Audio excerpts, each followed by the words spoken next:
Municipal ఎన్నికల్లో clean sweep చేస్తామని ధీమా వ్యక్తం చేశారు కాంగ్రెస్ నాయకులు. 2 ఏళ్లుగా సంక్షేమ పథకాలు అమలు చేస్తున్నామని తెలిపారు.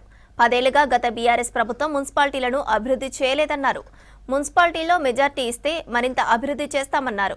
కార్నర్ మీటింగ్లతో పాటు ఇంటింటి ప్రచారం చేసి ఓటర్లను ఆకట్టుకుంటున్నారు కాంగ్రెస్ నాయకులు.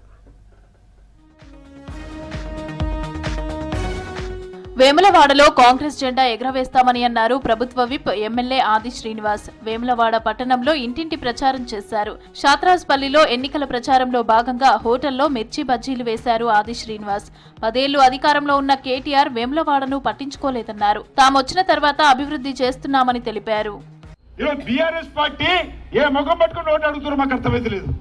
ఈ 2 పార్టీలకు ఓట్లేస్తే తల్లి మీ కాలిలో రాని మిత్రులకు చెప్పరు, మురుగు కాలువలు వేసినట్టే తల్లి, మురుగు కాలువలు వేసినట్టే వాళ్ళిద్దరు కోట్లేస్తే బాగా ఆలోచన చేయండి. ఈరోజు అధికార రాష్ట్రంలో ఉన్నది కాంగ్రెస్ పార్టీ. రేపు ఇన్ని పనులు అభివృద్ధి ముందుకు పోవాలంటే ఇక్కడ గెలవాలి కాంగ్రెస్ పార్టీ అభ్యర్థులు. మున్సిపల్ ఎన్నికల్లో కాంగ్రెస్ అభ్యర్థులను భారీ మెజార్టీతో గెలిపించాలని ప్రజలను కోరారు ప్రభుత్వ విప్ ఎమ్మెల్యే రామచంద్రు నాయక్. మహబూబాబాద్ జిల్లా డోర్నకల్లో ఎన్నికల ప్రచారం చేశారు.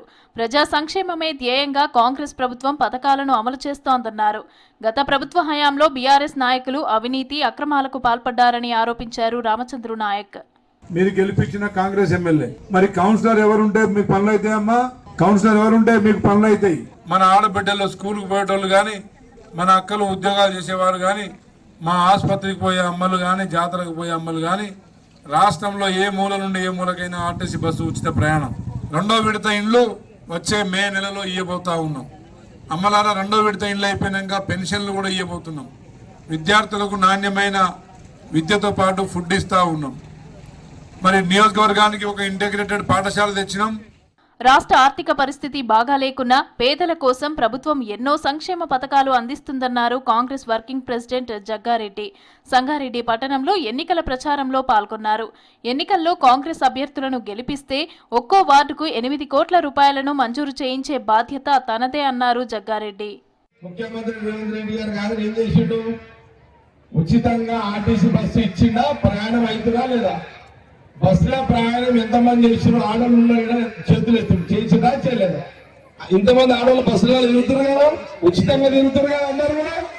కాబట్టి దానికి ప్రతిపక్షుడు ఏమంటాడు? ఉచిత బస్సు ఎందుకు ప్రయాణం ఎందుకు పెట్టినో? ఆడవాళ్ళు కొట్లాడుకుంటున్నారు. కొట్లాడాలి పెట్టికనే ఉచిత బస్సు ప్రయాణం పెట్టిందా అని ఆయన అంటారు. మీరు చెప్పండి, పెట్టింది కరెక్ట్ కదా రాంగా చెప్పండి. అంతే కదా, కరెక్ట్ అయితే సంపన్ను కొట్టాడు మేము చెప్తాం.